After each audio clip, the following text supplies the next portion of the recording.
Hi, hello. Today we talk about freedom. So probably I don't need to explain further what freedom is.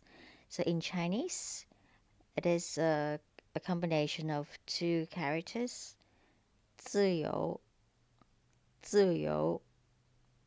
So this combination of two characters, actually, each character has its own meaning.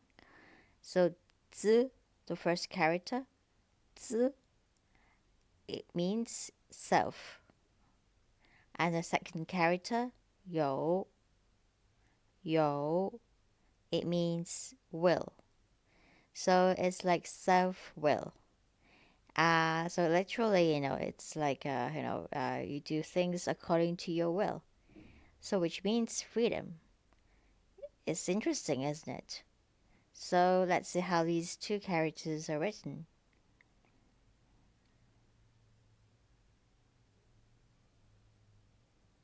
I hope you like this video, and please feel free to check other videos as well. Bye.